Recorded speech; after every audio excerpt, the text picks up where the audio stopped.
안녕하세요. 유경이 TV의 유경입니다. 오늘은 변화를 두려워하지 않고 기회를 선점한 사람들에 대해서 말씀드릴게요.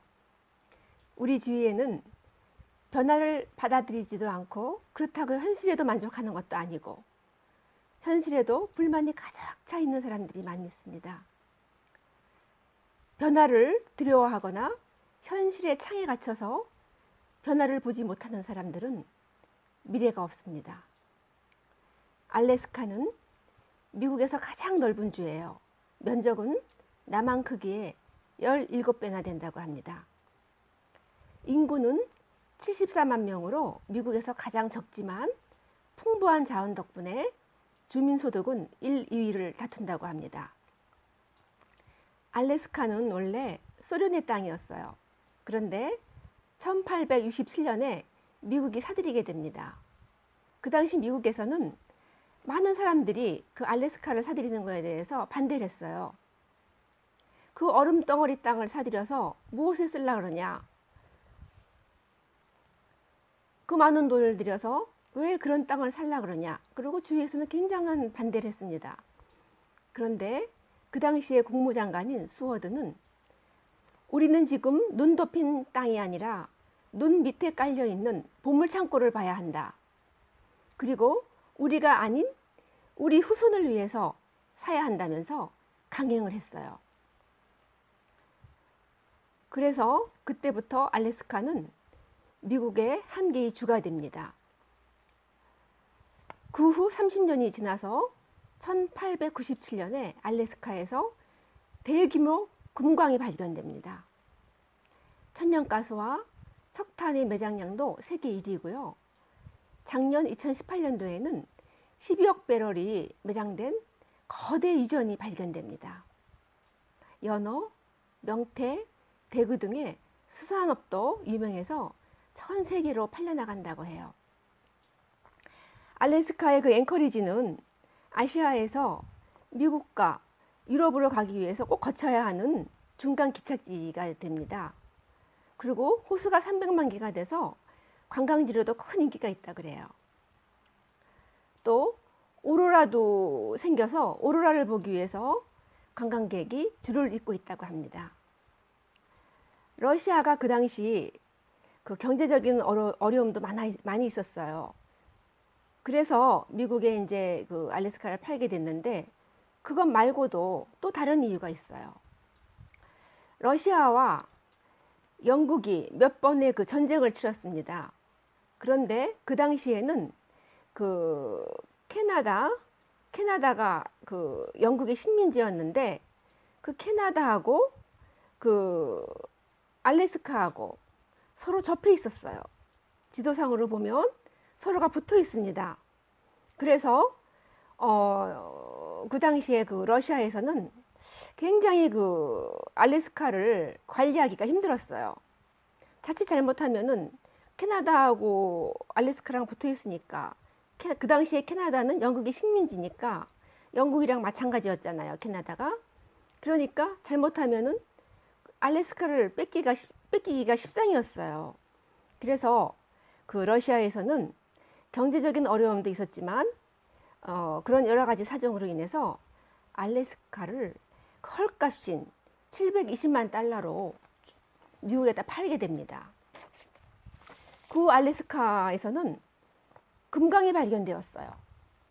1년에 채굴한 그 금값만 720달러가 넘었다고 하네요.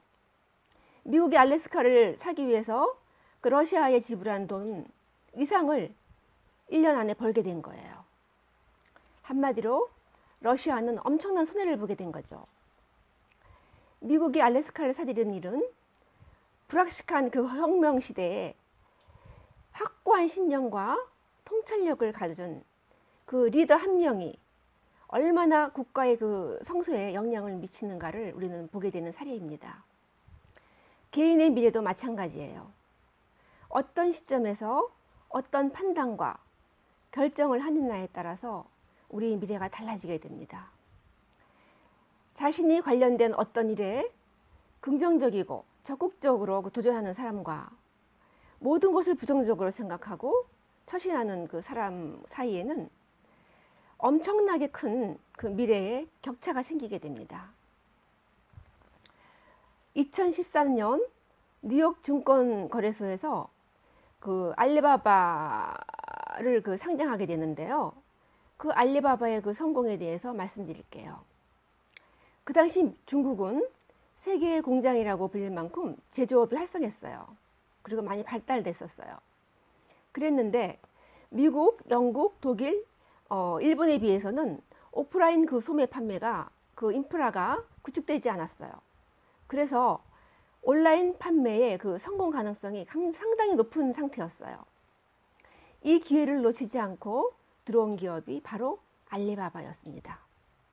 알리바바 회장인 마윈은 굉장히 가난하고 여러분도 아시다시피 겉모습도 너무나 많이 왜소하고 공부도 잘하지 못했다고 하네요.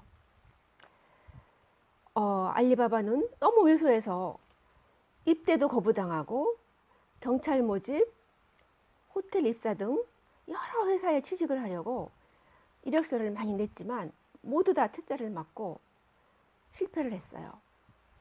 그렇지만 영어 공부만은 상당히 열심히 했다 그러네요. 그래서 한 달 월급 15,000원을 받고 대학에서 영어 강사를 했대요. 그리고 이 영어 강사를 하는 동안에 마윈은 자전거로 45분 정도 거리가 되는데 호텔이 있었대요. 그 호텔로 가서 그 무료로 그 여행객들, 외국 여행객들에 대해서 그 여행 가이드를 영어로 해줬대요. 그 이유는 자기의 영어 실력을 향상시키기 위해서 그렇게 노력을 한 거예요. 그가 자신이 있었던 것은 영어 하나였기 때문에 1992년 31살이 될 때 통역회사를 차렸습니다. 그런데 경영 경험이 너무 부족했기 때문에 실패를 했어요. 그 후 여행 가이드로 활동을 했는데 관광객을 모시고 미국으로 이제 갈 수 있는 기회가 됐어요. 미국에서 처음으로 마윈은 인터넷을 접하게 됩니다.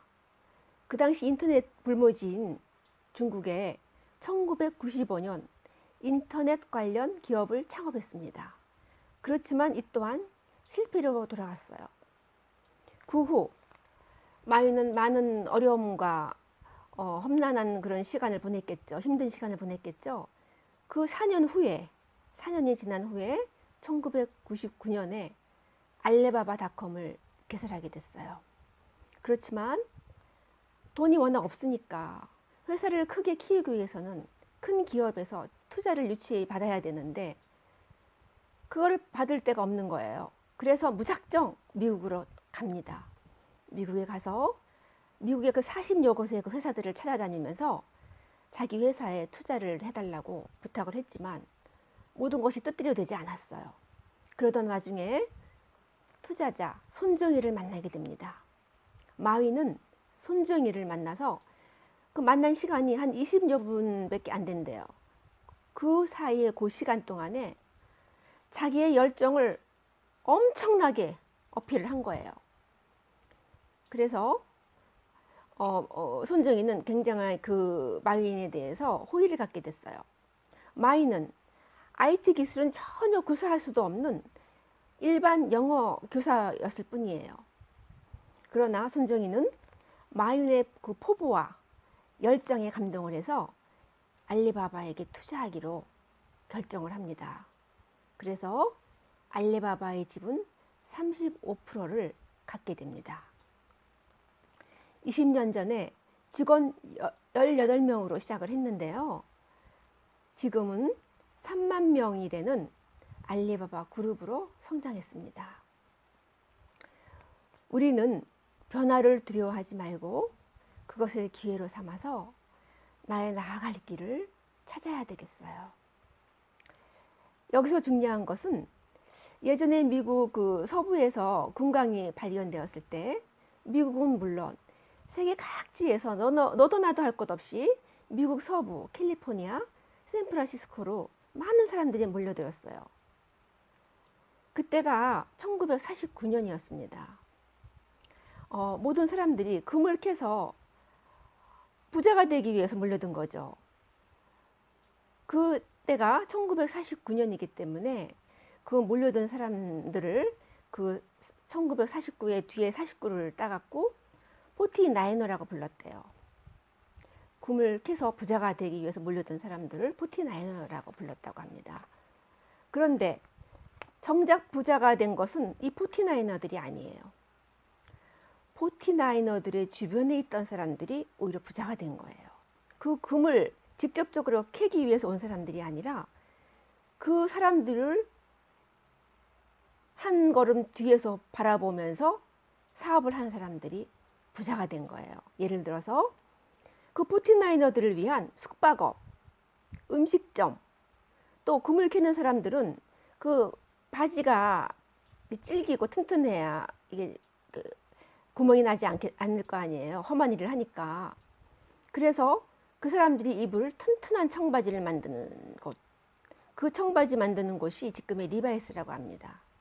그리고 금융업, 운송업 이런 사업을 하는 사람들이 엄청나게 돈을 많이 벌게 됐다고 합니다. 마인도 마찬가지예요. IT가 발달함에 따라 자기 자신은 IT는 전혀 몰라요. 모르지만 IT에서 파생한 옷과 생활용품 이런 것을 파는 온라인 쇼핑에 승부를 건 것입니다. 우리 주위에는 그 변화를 받아들이지 못하고 현실에도 부정적인 사람들이 많이 있어요. 그렇지만 우리는 변화를 두려워하면 안 되겠어요. 그리고 오히려 이것을 기회로 삼아서 제대로 선점한 사람들은 이렇게 승리를 하는 사람들이 된 거예요. 오늘은 그래서 여러분들에게 어려움이 있거나 많은 변화가 있어도 그것을 피하지 말고 그것을 오히려 기회로 삼아서 활발하게 긍정적으로 그렇게 살아가셨으면 하는 바람으로 얘기를 좀 나눠봤습니다. 오늘 말씀 도움이 되셨으면 구독, 좋아요 부탁드릴게요. 유경이 TV의 유경이었습니다. 감사합니다.